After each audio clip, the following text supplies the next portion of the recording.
Free hand পেইন্টের আজকে হচ্ছে 2 number class. আর আজকের ক্লাসে দেখানো হবে পিওনি ফুল আর্ট। এই পিওনি ফুল আর্টটা আমি হচ্ছে দ্বিতীয় ব্যাচের আপুদেরকেও শিখিয়েছিলাম, এবারে তৃতীয় ব্যাচের আপুদের জন্য দিয়েছি। কারণ হচ্ছে এই পিওনি ফুলের চাহিদা, মানে পিওনি ফুলের ডিজাইনের চাহিদা অনেক বেশি। কাস্টমাররা এই ফুলের ডিজাইনটা অনেক বেশি পছন্দ করেন। এটা হচ্ছে একটা গুরুত্বপূর্ণ ক্লাস, এর জন্য তৃতীয় ব্যাচে আপুদের জন্য দিলাম যাতে তারাও শিখতে পারে।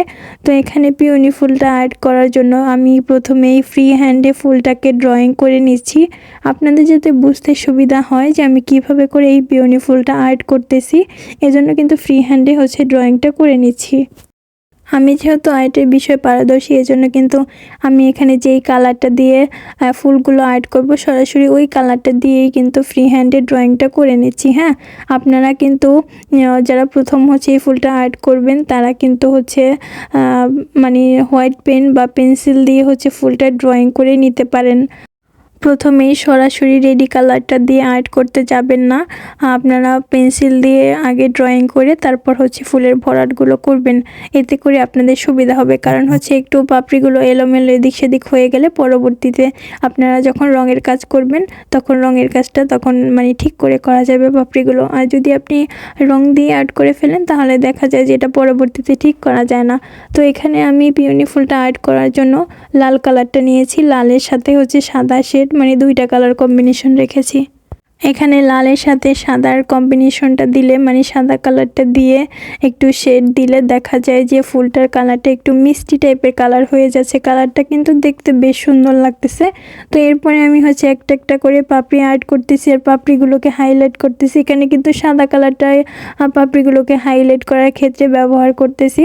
আর এখানে তুলির সাইজটা হচ্ছে 5 নাম্বার তুলিটা দিয়ে আমি কাজ করতেছি। এখানে আপনারা দেখতেই পারতেছেন যে পাপড়িগুলোকে কিভাবে ভরাট করতেছি। আর এখানে যে পাপড়িগুলোর মানে পাশ থেকে একটু আঁকাবাঁকা করে দেখা যায় যে ডাবল লাইনার করা আছে। এই ডাবল লাইনারগুলো কিন্তু আমি দিয়েছি পাপড়িতে, কারণ হচ্ছে পাপড়িগুলোকে হাইলাইট করার জন্য এই লাইনারগুলো খুবই প্রয়োজন।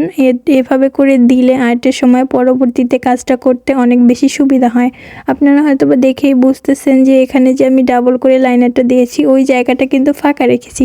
এইখানে হচ্ছে সাদা কালারটা দিয়ে হাইলাইট করে দিব। মানে পাপড়িগুলোকে হাইলাইট করার কারণ হচ্ছে অসংখ্য পাপড়িযুক্ত যেসব ফুল আছে এগুলো কোন পাপড়িটা কোন অবস্থানে আছে বা এখানে কয়টা পাপড়ি আছে, পাপড়িগুলো ফুটন্ত অবস্থা আছে কিনা, মূলত এগুলো বোঝানোর জন্যই কিন্তু পাপড়িগুলোতে হাইলাইট করা হয়, পাপড়িগুলোকে আলাদা আলাদা বোঝানোর জন্য।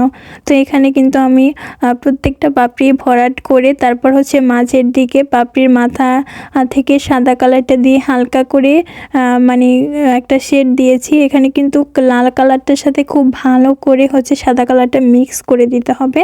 আর হাইলাইটের জায়গাগুলোতে কিন্তু সাদা কালারটা লালের সাথে মানে একদম মিশিয়ে দিবেন না, যাতে সাদা কালারটা একটু বোঝা যায়। এইভাবে করে হচ্ছে ব্যালেন্ড করতে হবে, মানে ফিনিশিংটা আনতে হবে, ঠিক আছে। এখন যে পাপড়িগুলোতে কাজ করতেছি এখানে কিন্তু 3টা পাপড়ি মানে কুকরিয়ে আছে। মাঝের অংশের ওই পাশটাতে হচ্ছে পাপড়িগুলো কুকরিয়ে সামনের দিকে এসেছে, আর এতে করে কিন্তু মাঝের অংশটা স্পষ্টভাবে বোঝা যাচ্ছে। আর দেখেন আমি কিন্তু এই সেম প্রসেসে সবগুলো পাপড়ি ভরাট করে ফেলেছি। এরপর হচ্ছে আমি হাইলাইটের জন্য যে খালি জায়গাগুলো রেখেছি সেখানে হচ্ছে সাদা কালারটা দিয়ে পাপড়িগুলোকে হাইলাইট করে দিব। হ্যাঁ, সাদা কালারটা হচ্ছে লালের সাথে একটু মিক্স করে তারপর হচ্ছে হাইলাইট করব, যাতে বোঝা যায় যে পাপড়িটা মানে কিভাবে ফুটন্ত আছে এবং কোন স্টাইলে আছে।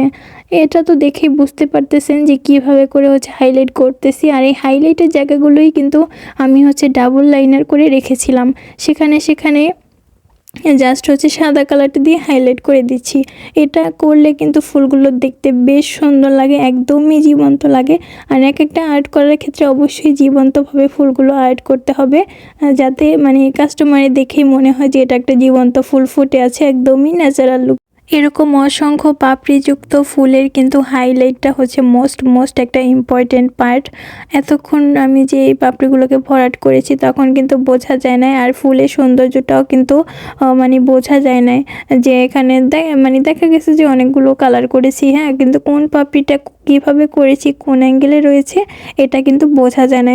যখনই আমি এখানে হাইলাইটের এই যে কাজগুলো করতেছি, মানে পাপড়িগুলোকে খুব সুন্দরভাবে বের করতেছিলাম, এখন কিন্তু ফুলের সৌন্দর্যটা বেড়ে গিয়েছে অনেকটা। এরপর হচ্ছে মাঝের অংশেতে আমি হলুদ কালারটা দিয়ে হচ্ছে রেণুগুলো দিয়ে দিচ্ছি। এরপর হচ্ছে হলুদের উপরে লাল কালারটা দিয়ে ডট ডট করে রেণুগুলো দিয়ে দিয়েছি।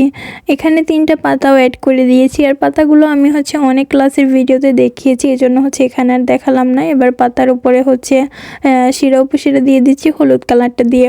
এই তো পিওনি ফুলটার ফাইনাল লুক। আপনাদের কাছে আজকের ক্লাসটা কেমন লেগেছে এবং ফুলটা কেমন লেগেছে অবশ্যই আপনাদের ছোট্ট একটা কমেন্টের মাধ্যমে জানিয়ে যাবেন।